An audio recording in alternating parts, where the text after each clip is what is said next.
Welcome to everyone who's arrived. Thank you very much for coming. If you've come back after a previous webinar or webinars, special welcome to you. Thanks for all the support.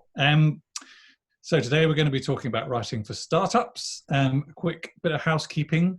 We've muted everybody, so sorry about that, but we always get quite a lot of people and it's much easier just to have everyone muted. So we will talk kind of at you for 25 minutes or so around this subject. And then if you do have questions, comments, we really want to hear them. So if you could type them into the chat box, and our Deputy Creative Director, Sam Pollen, will be keeping an eye on the chat and collecting the juiciest comments and questions and feeding those to us for a Q&A at the end.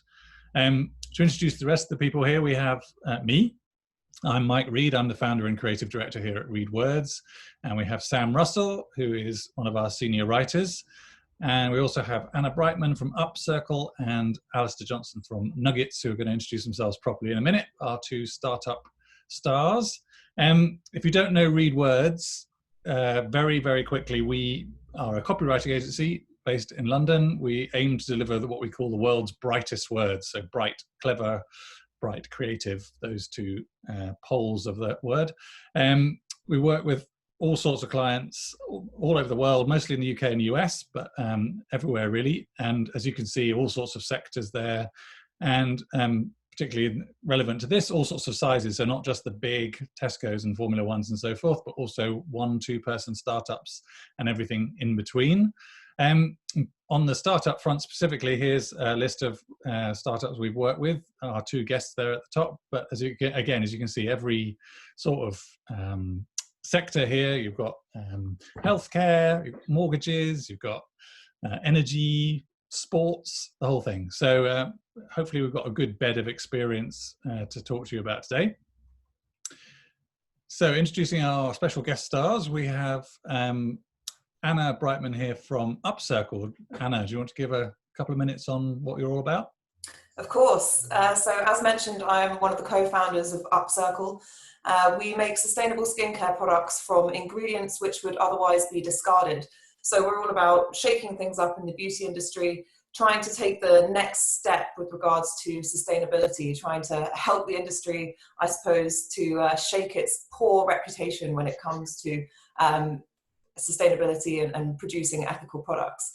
The way we do this, our kind of brand mission, is to leave the world better than we found it. So we take byproducts from other industries and reimagine them as sustainable skincare ingredients that your skin will love. So I co-founded the brand with my brother, William, 4 years ago. So if he is the numbers man, then I'm definitely the words woman. So I do all of the storytelling from the brand, and looking forward to sharing some of the ways in which I do that today. Wonderful, thank you. And Alastair Johnson from Nuggets, you try and tell us about Nuggets in a couple of minutes. Yeah, so Nuggets is all about taking back control of your data. We believe personal information should be owned and controlled by the person.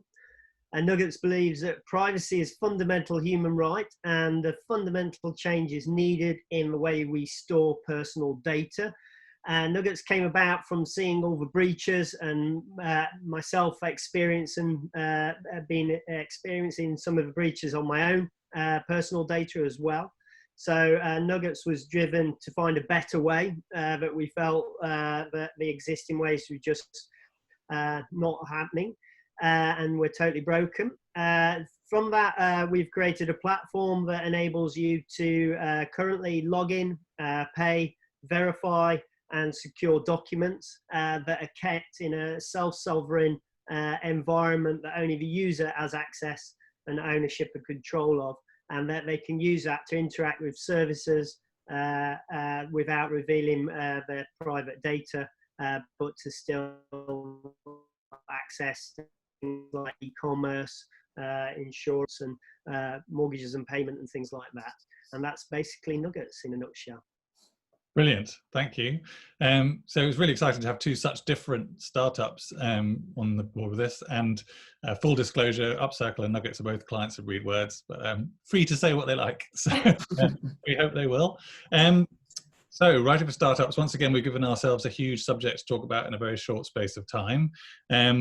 So as usual, if you've done these before, you'll know this, the form. We've tried to find 3 kind of memorable, practical, actionable things for you to take away. And in this case, 3 ways that words can help your startup.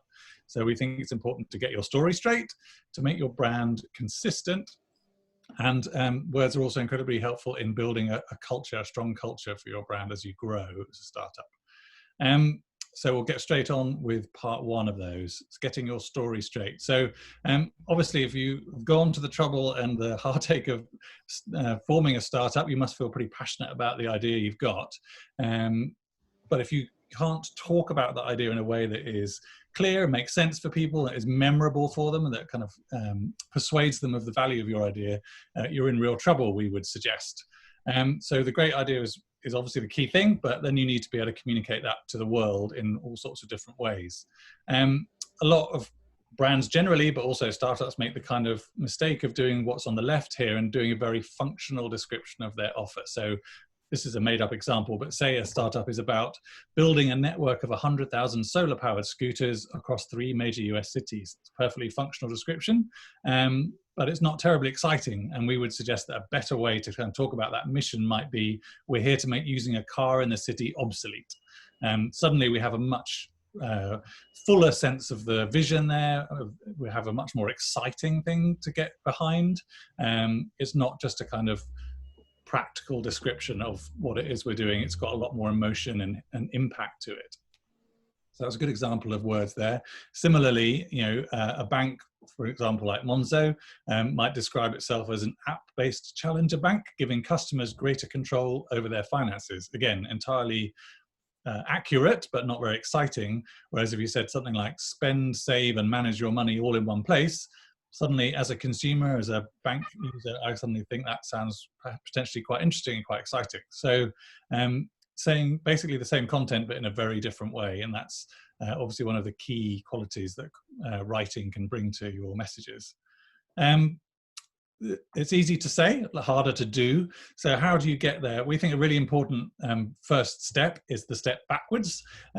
So taking a step back from your own startup and getting your head kind of, if you like, out of your own excitement and passion for that idea, which can become, I imagine, kind of all-encompassing, and think about what other people are going to think about it, how they're going to discover it.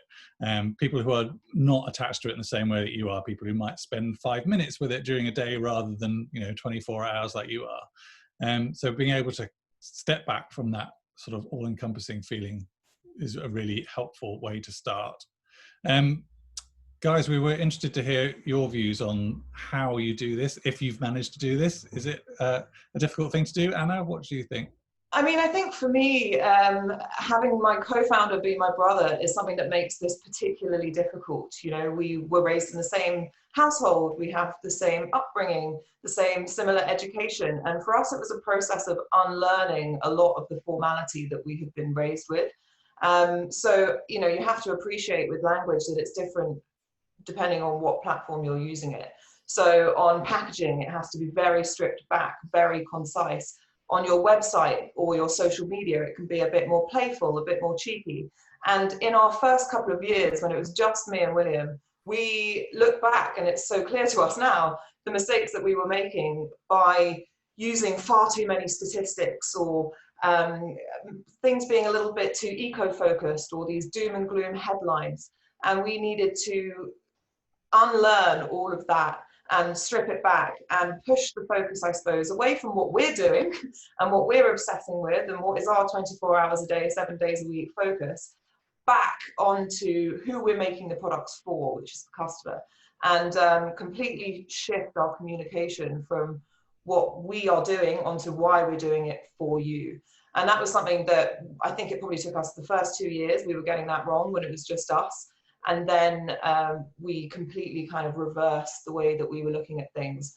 And I also think as a startup, with each new person that you bring into your team, with that comes a complete fresh set of eyes, a new perspective, new energy, new personality. And when you're a young brand, you can insert that into your brand and make quick decisions and adapt with whatever these very, very simple ideas might be that you've just not even thought of when you are so very insular in the start. So it's a gradual process, and it's an unlearning process, I would say, for us anyway. But yeah, we get better at it day by day. That's really interesting. Thank you. Alastair, does that sound familiar, or has it been different for you guys? Yeah, well, it's interesting that your siblings, Anna, because my co-founder is my wife, so a similar situation, not quite the length of time that you've had in understanding each other, but similar situation. And but also we're very different roles, and I think that's probably why we work so well together. Seema is more operations, I'm more vision, tech, creative, and working with the consumers and the problems on a day-to-day basis. So I think that the principle of taking a step back is brilliant, but also I'm a big believer in diversity in the team as well, across the board. We have a very mixed team in terms of male and female. We have a mixed team in terms of ethnic backgrounds as well. And I'm a massive believer, and have been beyond startup way back, that anyone in the team, whether it's the person who cleans the office at the end of the day. I remember having a meeting once where the cleaner was going around a late night meeting, and we were all banging our heads against a problem, and they pointed something out very immediately to us that we had not seen, and the value of having that input and effectively, you know, taking a step back to see all that, because like you say, you are saturated in it. And what was interesting with us, we almost had our Y factor very early on, but we probably didn't have the confidence and the understanding to stand by it and platform it, and know that almost those emotional connections. I mean, we're a very technical focus. We came about through blockchain and things like that, enabling technology that and things to do with technology that couldn't have been done 5-10 years ago. And so everyone focused around the tech, but what we realized was the big shift in people understanding it and engaging with it was the emotional side and the empathy of the principle of taking back control. And that was something that when we sort of platformed that more, the difference in reaction was astounding. And we'd almost had it all around us all the time. It's just we hadn't platformed it. So yeah, definitely taking that step back is essential in that case. Great, fantastic, thank you. And I think a lot of that feeds into the kind of cultural point that we're going to come on to later as well, about bringing in new people and so forth. Just to expand on that, something we would say to pretty much any client is to think about their audience first. So to say what, as we've just covered a bit of, think about what your audience wants from you rather than what you would love to kind of sit down and tell your audience for the next 5 hours.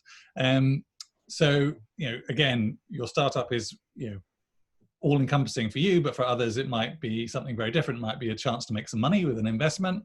It might be an exciting new job opportunity. Or if, as a consumer or a user, it might just be an app that makes a certain part of my life kind of easier. So it's important to think about how people are viewing you from the outside, I think. And certainly as writers, that's something we very much look to think about and apply when we start to write for startups, or indeed any brand really. What's the reader of this copy looking for, and what they're interested in, which is not always what the brand itself is interested in, of course. I'm going to skip forward a bit because I'm going to pack a lot in. So a really important part of that, I think, is keeping it simple. We've just heard, both of these brands, although they're very different, UpCircle and Nuggets, they rely on a kind of technology in the background. In terms of UpCircle, that's about taking those waste products and turning them into skincare, which is, there's obviously a lot of technology involved in that, and processes and so forth. And Nuggets, we've heard already about blockchain and terms like that often are pretty obscure to a lot of people.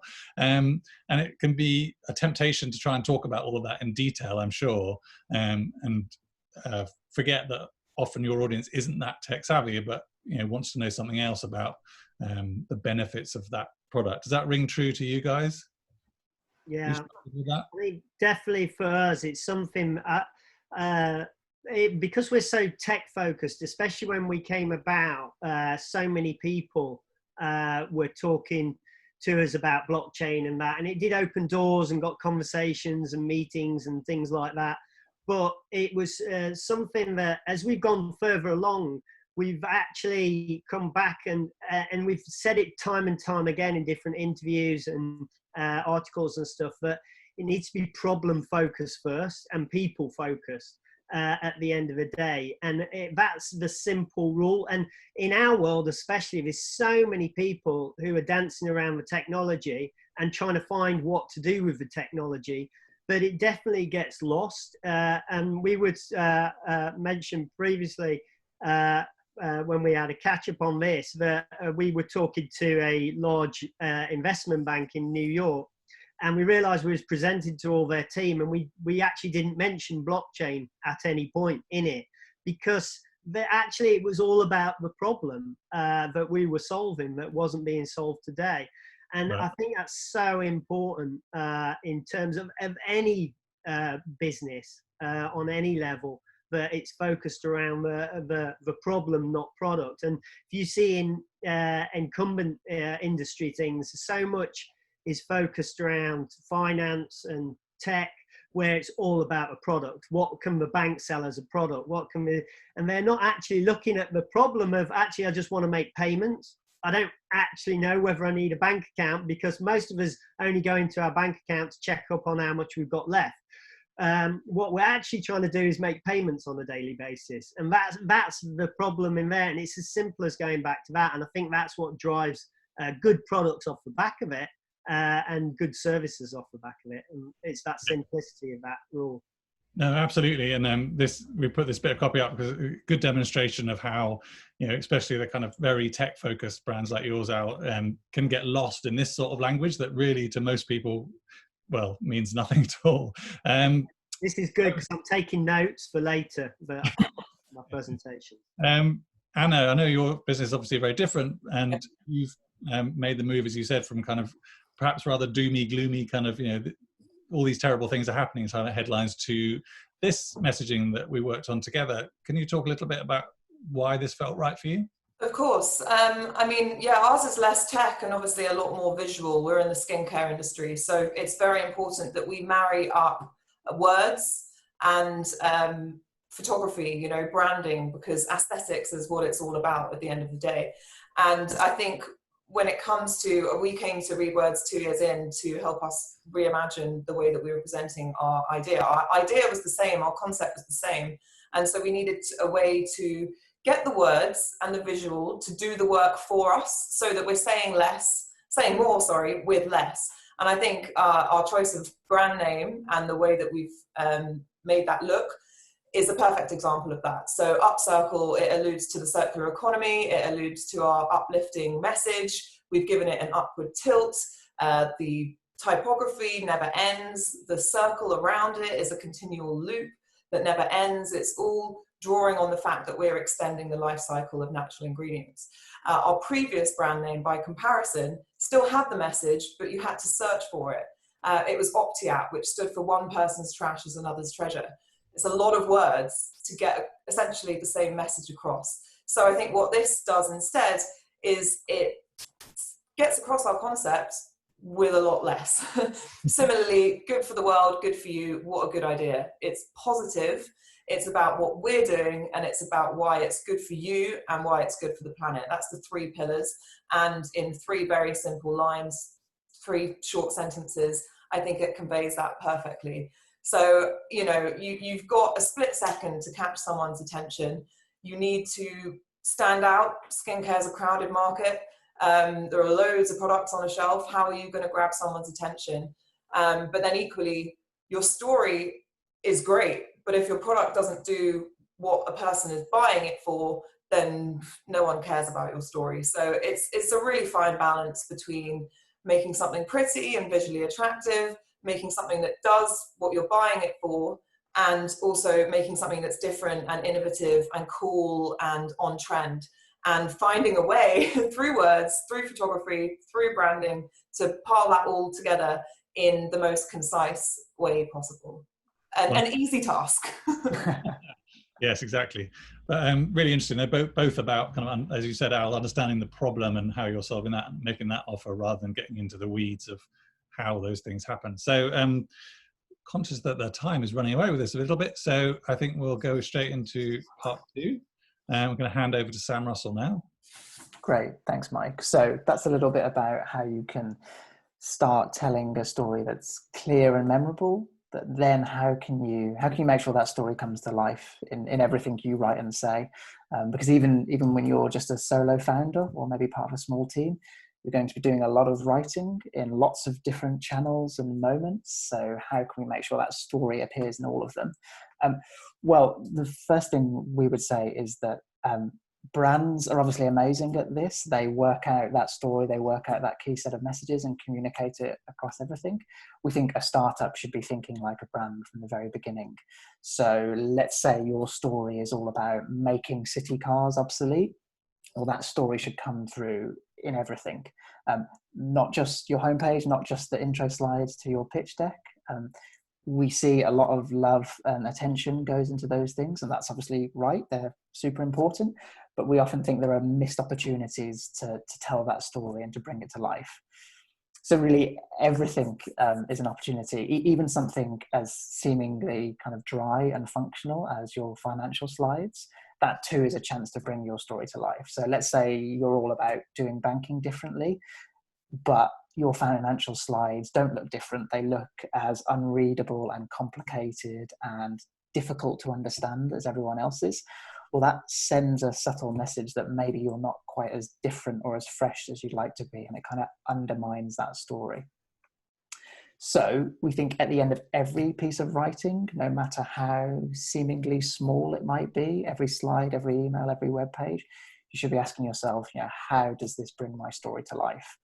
So, you can see on the left there, we're talking about the problem that our city scooter brand is trying to solve, but we're doing it in a very flat and functional way. These charts demonstrate the urgent need for alternative mobility solutions in LA.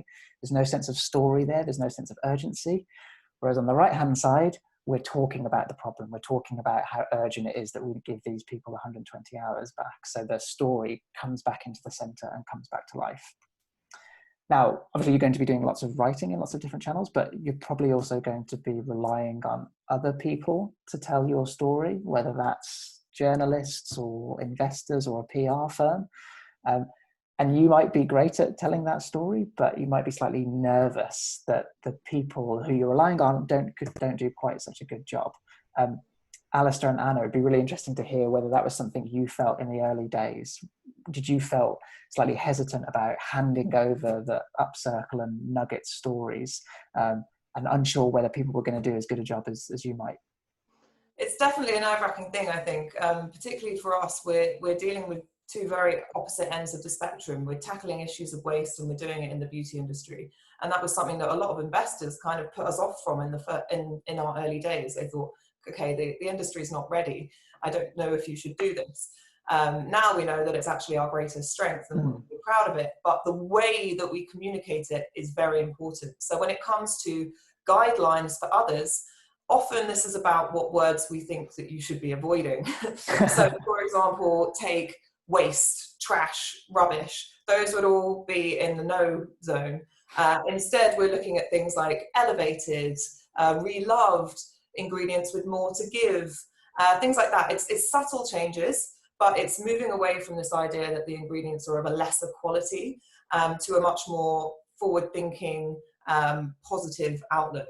I think the main things for us that, again, we try to get people to replicate is that the things that you're saying need to be relevant and you can keep it short. You don't need to say too much. You can try and say as much as possible with as few words as possible. And this comes to things like customer service. Our customer service guidelines are completely different to our social media guidelines. But again, going back to this tendency, I think, for people to be too corporate.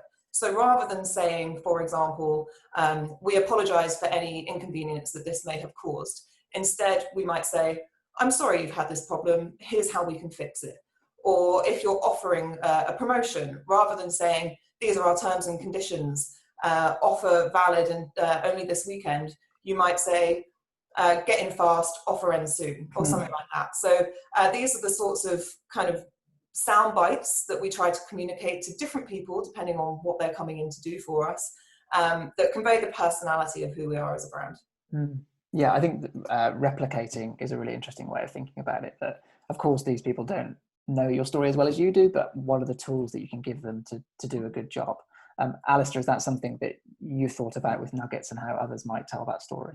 Yeah, I mean, it's been immensely difficult because of the detail and a lot of nuances and the levels and what it is to so many people. It's funny because I think someone in the chat spoke about when some political candidate used take back control of your data. And to Mike's credit and Read Words, they did warn us of this one, but they did actually point out that ours is a global audience and a certain sector audience that does it. And actually, someone that's come across that sort of phraseology is more Tim Berners-Lee in terms of talking about taking back control and stuff like that. But you always have to give a little hand to Tim Berners-Lee because he's got a bit of a better credit in the internet world than I have. So I can only pay homage at that point. So, I mean, in our sector, more people would have referenced towards that. In the global thing, it's not something that only Read Words have ever pointed it out to us and the person just on the call. So it's quite focused to a UK audience in terms of that.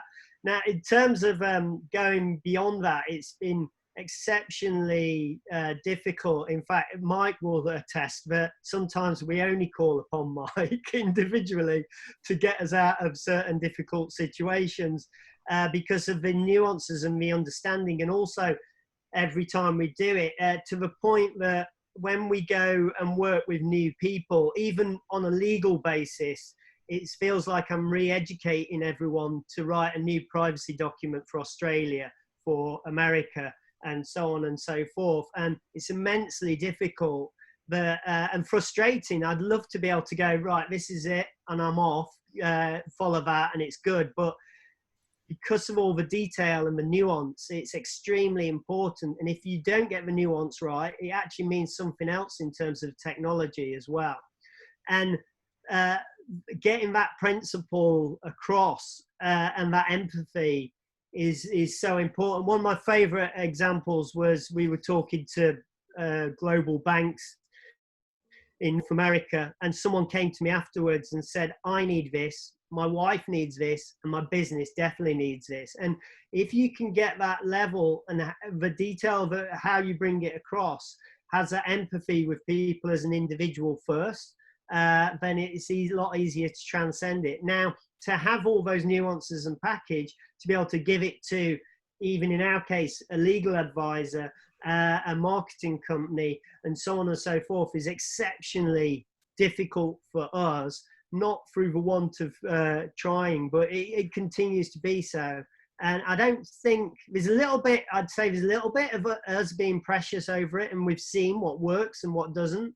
Because having worked with big brands like Microsoft and other places in the past, it's very easy to drop a brand guideline and go and do this. But it's a very different thing when you're dealing with it and seeing the reactions from day to day and how you do it. And I think that needs an ongoing relationship.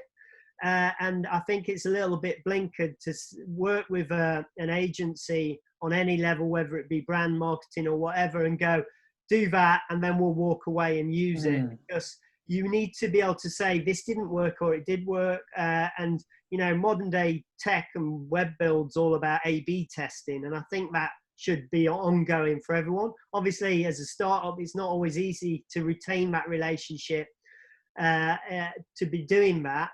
But I think even in the bigger brands, they do it the worst. They expect to spend 200, 300,000 pounds on a brand exercise, come away with this thing, and it worked for everything for the next 5 years. It doesn't really work like that. And so we found it very difficult. I think the nuances have made it difficult. The more you could do it and the further along you can get, the better. But I think it's an ongoing experience. Yeah. Yeah, that's right. And the idea of being precious about your story. I think that's a really useful way of thinking about it. That, yeah, of course, people are going to need a lot of help to be able to tell that story because they haven't been through your same experience. They don't have all that kind of context and background information. One of the things that we find quite useful when we've just started working with a startup and to try and get them to focus on what they should be saying is to imagine they kind of sneak into a conversation about themselves. What would they hear? What are sort of messages that would be communicated? Would it sound interesting? Would it be clear? If the answer to these questions is no, it wouldn't be very clear, or no, it wouldn't sound very interesting. Well, that's where language can help, and that's where a tagline or a set of messages or some guidelines or even just some informal guidance can help, because you're giving those people the tools to tell your story even when you're not present. I'm conscious of time, so we'll move through this final section relatively quickly. So that's about how you can start making that story consistent and to start build a consistent brand. Now, how can you take all that inside and start to build an internal culture that's strong and united? Well, the first thing to say is that language is always going to be a big part of your culture. It will be how you describe the sort of values and behaviors that you want your team to embody. And it will be part of the way that you bring those people up to speed. And it will probably also be evidence of how well your culture is working. If there's lots of internal confusion in your team and lots of jargon and people aren't really on the same page, then that's maybe evidence that your culture and your language isn't working quite as well as it could do. So that's something to investigate and to think hard about. The other thing to say about culture and language is that we sometimes see brands kind of setting themselves up for failure a little bit, and talking about culture in a way that's unrealistic and not really attainable. So I'm sure we all remember the unofficial motto of Google's early days, "Don't be evil." Now this is a great piece of copy. It's kind of clear and memorable and still sounds fresh. But as the organization got bigger, it increasingly became hard to live up to. So it didn't feel authentic, and it meant that there's a sort of disconnect between what Google is really doing and the experience of working there and what the brand and the culture is saying about itself. And I think authenticity is one of the things that we encourage startups to think about when they're developing their culture, is that, are you talking about your culture in a way that feels authentic and genuine to what it's like to work there? And is it actionable? Can someone actually do something with it? Can they apply it to their day-to-day job in HR or design or finance or whatever that might be? And is it easy to understand? Is it meaningful, particularly to people who come to your team for the first time, who have no experience of what it's like to work with you and need a lot of guidance to be brought up to speed? On the left here, you'll see we've made this up, but we tend to see lots of things like this in the way that startups talk about their culture. Our internal philosophy is it's all about you. We work hard to create a you-centered organization where unbridled creativity can flow from every team member. That sounds pretty impressive. It sounds quite flashy, but it's kind of abstract, and it's so abstract, in fact, that it's almost meaningless and it's hard to apply to your day-to-day role. Whereas on the right, we're being specific, we're being tangible. We're saying that everyone gets 10% of their time kept for non-core projects. Everyone gets a $3,000 personal development budget. So we're moving from the abstract into the concrete and the specific, which means our culture becomes more concrete. People get a clearer idea of what they're meant to do and what they're meant to embody. And then finally on this, we think there's a real missed opportunity in job ads, and that often these are slightly underappreciated and slightly go missing. Job ads say a lot about you and the culture that you have and the sort of company you are. So we would say treat them with as much care as you would your homepage, because often there's a disconnect between the two. So let's say you're all about making money simpler, but your latest job ad says you're actively seeking an exemplary individual to build effective working relationships with sales partners. That sounds very formal, sounds very old-fashioned. It doesn't really sound like you're making anything simpler, and it sounds a lot like the old way of doing things. Whereas if you can sharpen up the language, if you can make it feel like it fits in with everything else, then you send a clearer picture to people about the sort of culture that you're building in your startup. Alastair and Anna, have you found language useful for bringing people into your team and bringing them up to speed? Well, not necessarily with regards to recruiting, but one of the tangible ways that we've, I think, cleverly used words to engage people is with the use of our brand name. So obviously the brand name is UpCircle, but we also use it as like a noun and an adjective. So when we're talking about the ingredients that we're looking forward to working with in the future, for example, we use the phrase, nothing is safe from being upcircled. So that's then, you know, in past tense, that's one example. Similarly, if we've reached a milestone, we might say, thank you so much to our upcirclers, we couldn't have done it without you. Or if someone's given us a quote or a review, we call it upcircler testimony. So that's the way that we use language to, you know, build our tribe, engage our audience, make people feel like they're as much a part of our journey as we are, as the people who've kind of started it. And I think that's been something that's, people also adopt that language themselves. You know, we might be the first people to use it, but then they start referring to themselves as upcirclers, and it becomes like an identity, I suppose. And that's what makes you memorable. That's what makes people want to talk about you or tell their friends. Yeah, building that tribe, I suppose. And it can be very, very easily done with some creative ideas and creative uses of words. And I guess that makes it feel like working for UpCircle is different from just another regular job, and it feels different, and people should take more pride in it and all those sorts of things. That's really like a family. Yeah, exactly. exactly. A team. Yes, exactly. How about you, Alastair? Have you found it useful for bringing people into the Nuggets team? Yeah, I mean, I think it's the personality. I mean, definitely in terms of when you look at the founders and the personality, the reaction we get is actually, it's normally my co-founder. Everyone warms to her more than me. I guess it's projecting that personality across. Well, the demonstration is when I post something about our company on LinkedIn, I get about 2,000 people looking at it. When she puts it on, she gets like 30,000 people looking at it. So obviously demonstrating personality works a lot better for my co-founder than it does for me. But yeah, I think definitely the thing for us is taking that personality, not just in the individuals, but it is an attitude of the company and the business, and then getting people on board. But it very much with different team members we've got in is they are like Nuggets people, so to speak. So they would react at the same points that we would. We're not trying to take clones, and I think to Anna's point, it's very difficult if everyone's the same with the same background, because you can't get that. And the diversity of people's attitudes and opinions and different upbringings, and coming from different countries or you know, just different family organizations, brings something to it that you locked in your own little world is not a good thing. So that helps. Now expressing that is constantly difficult, because things that I might put out of what I would individually say or posts and things, if someone sometimes writes them in advance, I get very upset if it makes it sound like it's I'm too domineering or something like that, or the attitude of a company is coming across inappropriately, and we try to filter that back and make it personable. And at the end of the day, it means that often your personal things that you're talking about, whether it'll be on social media, have to actually come from that individual,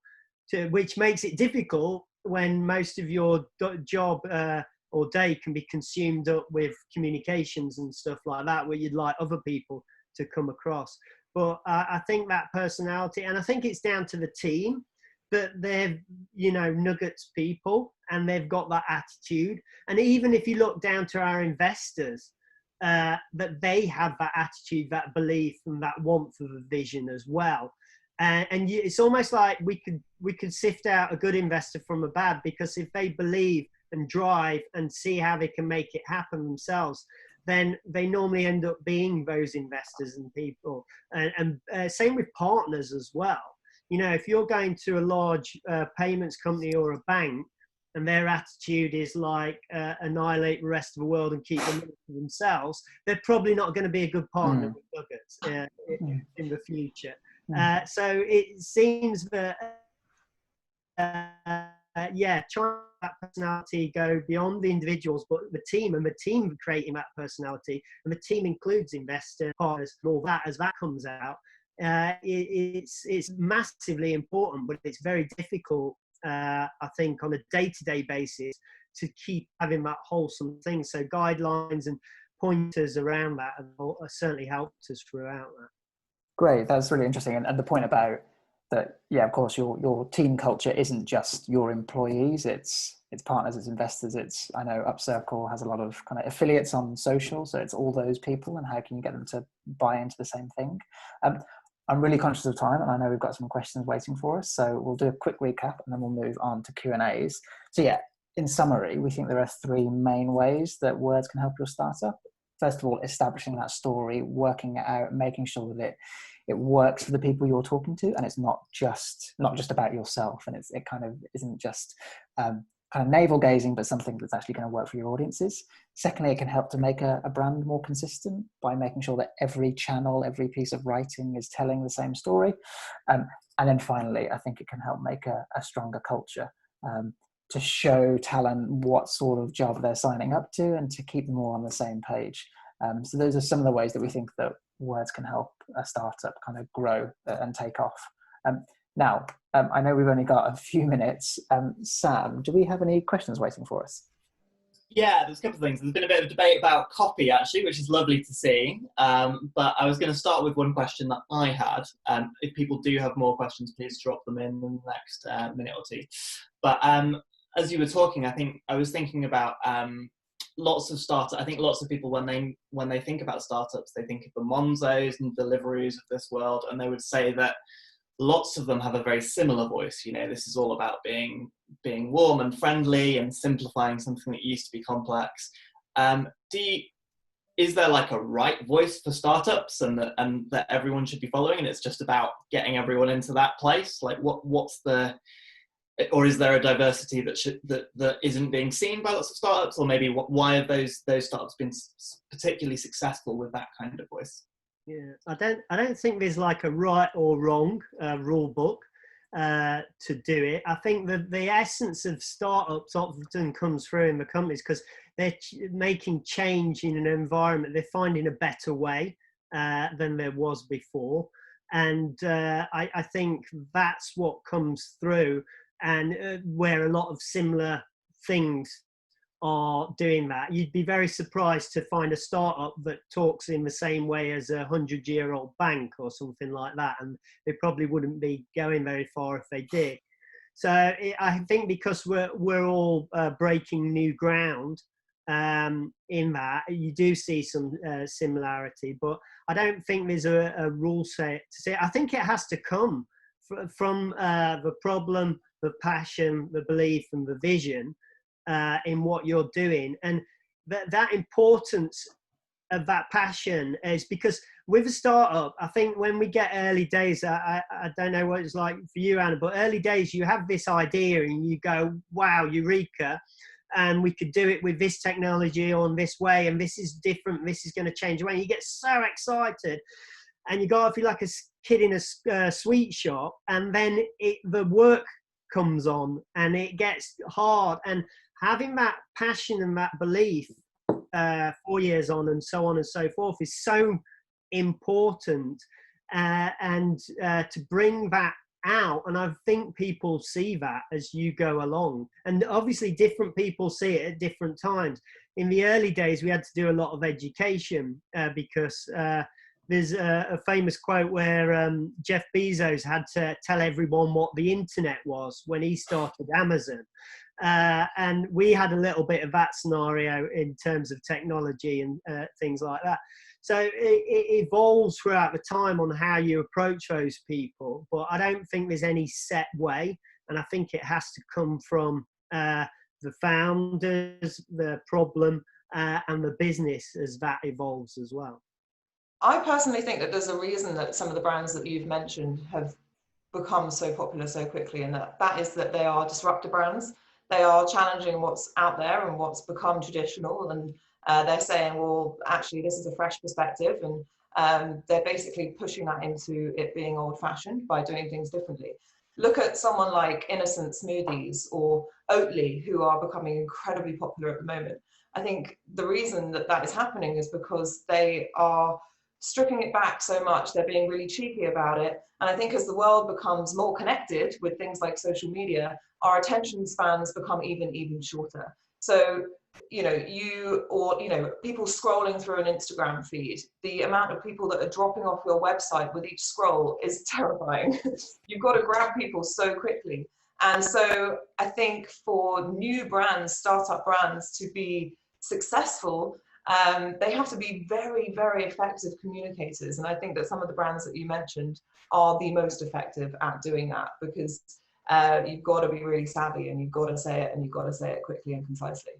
Yeah, I think often it's a classic VHS and Betamax. It's probably most of the audience don't even know what that is, but showing my age.